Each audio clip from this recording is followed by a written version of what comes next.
Pues amigos, estamos aquí ya de regreso con este tema tan interesante que comenzamos en la cápsula pasada. Y bueno, estamos aprendiendo sobre la consejería bíblica. Y en el episodio anterior lo que vimos fue algunos antecedentes históricos de la definición, y la palabra nos llevó a cosas interesantísimas, pastor. Ya un poquito en la práctica.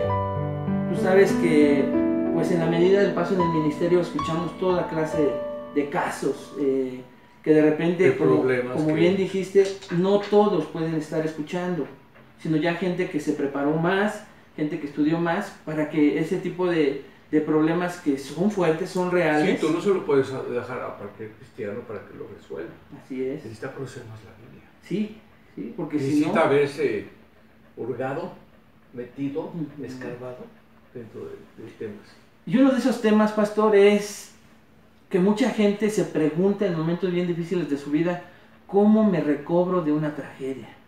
¿Qué tipo de tragedias? Te voy a poner un ejemplo entre tantas personas que yo he escuchado, y es, por ejemplo, que han tenido accidentes donde ellos son responsables de la muerte de seres queridos.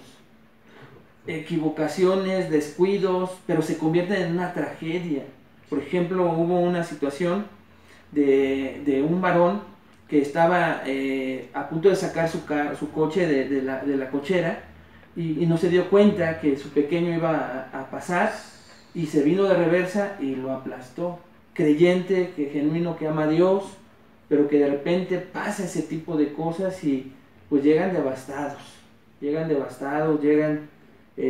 no entienden, ¿verdad?, todo lo que les está pasando. No. Y ahí es donde llega esta pregunta: ¿cómo se puede recobrar? En este caso esta persona, pero muchos otros cristianos que Dios permite en sus vidas este tipo de tragedias. Sí, es muy bueno.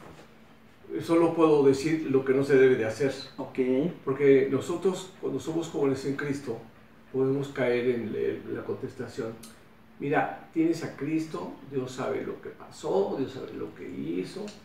Tú tranquilo, cálmate, mira, a ver, tú sigue leyendo tu Biblia. Está bien, pero eres una persona joven y lo que tienes es una tragedia tremenda. ¿Cómo la consolarías? ¿Cómo vas a saber tú que esto va a resultar? Y ya mañana, pasado mañana, en un año se va a acabar. Probablemente va a tener que vivir con ese problema.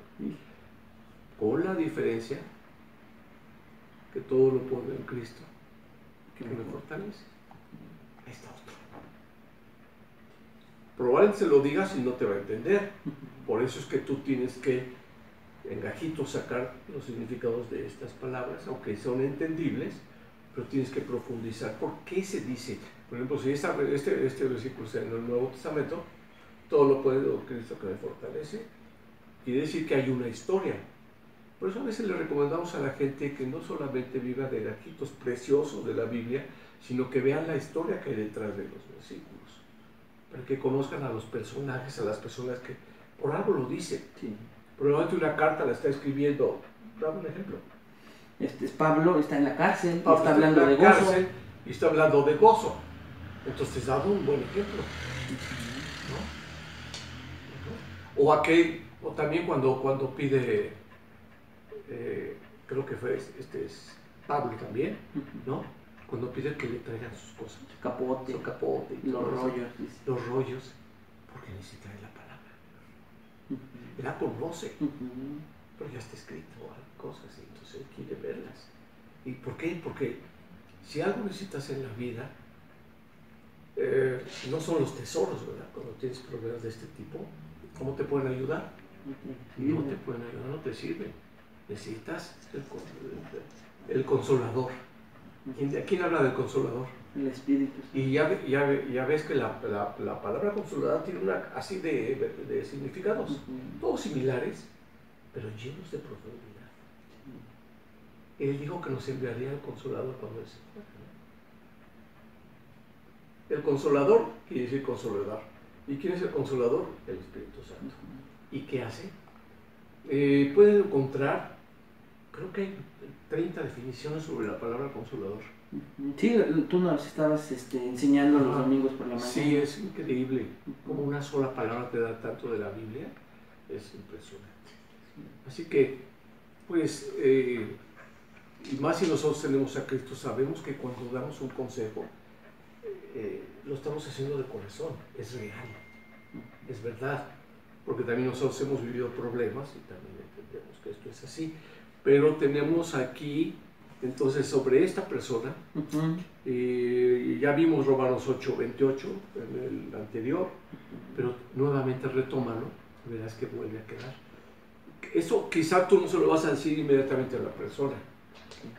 A lo mejor esta persona, creo, de lo que me hablabas, que ya tenía 7 años en depresión, que había dejado de ir a la iglesia,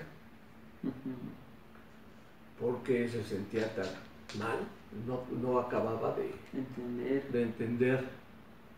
Pero aquí hay un trabajo muy importante. Nosotros tenemos el Espíritu de Dios. El Espíritu de Dios tiene que obrar en ti el consuelo, el consolador, del que nos hablaba Jesús. Entonces, ese consuelo seguramente no será 100% inmediato. Llevará un poco más de tiempo hasta que aprendas a vivir bajo esas circunstancias. Y entonces tú lo que necesitas es que la palabra de Dios te quite la venda de los ojos. En vez de tener los ojos cerrados, que los abra. No quiero decir que para otras cosas no, seguramente sabes orar muy bien y todos, pero tienes cierta ceguera por lo que has vivido. Y desgraciadamente no has vivido lo que debes de vivir. ¿Por qué? Porque el dolor, el sentido de culpabilidad, y vamos a hablar del sentido de culpabilidad, y vamos a hablar de un personaje maravilloso en la Biblia, que vivió con un sentido de culpabilidad. ¿Quién era ese personaje? ¿David? No, vamos al Nuevo Testamento.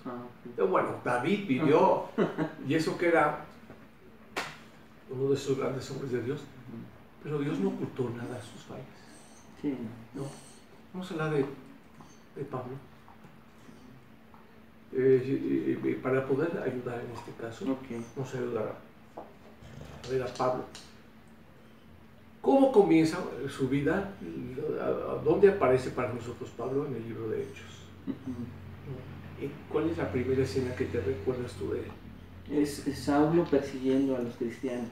Persiguiendo a los cristianos, ¿y a qué grado? Sí, no, al grado de que dice que respiraba muerte, ¿no? Sí. Amenazas de muerte respiraba, dice. O sea que, de alguna manera, estás hablando de él, que representa a un asesino. Sí. Sí. Porque es lo que había en su corazón. ¿Por qué? Por defender su religión. Así es. Probablemente para la religión era un tipazo, ¿no? Los celos de la religión era lo máximo. Entonces hasta se encargó de guardar las ropitas de todos los demás que agarraron a Felipe, lo agarraron a pedradas. Sí. Bueno, él tuvo que aprender a vivir con esto. Y aparte, a través de las cartas, del mismo libro de Hechos, notamos que él recuerda esto, ¿no? Y aparte, ¿qué le dijo Cristo? Cuando lo llama para salvación, lo tira. Lo llevan y luego tienen escamas. Las escamas te da todo el significado de la ceguera, pero él ya conoce a Jesús, porque Jesús es el que llama, es obvio.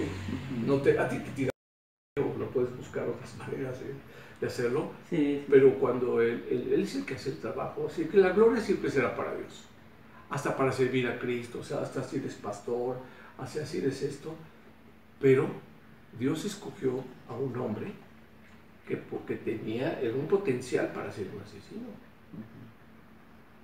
Y él tuvo que recordarlo muchas veces en sus cartas. Sí. Dios no dejó que lo olvidara porque no puedes olvidar. Sí, no. Pero lo que sí puedes es ser consolado. En este caso, el consolador, veamos, es el Espíritu Santo. Es ese Pablo que, a gran diferencia de que lo negó también Pedro también tiene cosas que yo no lo conozco, ¿no? Y también luego le dolió completamente Pero ¿quién te saca de todo esto? Es Cristo.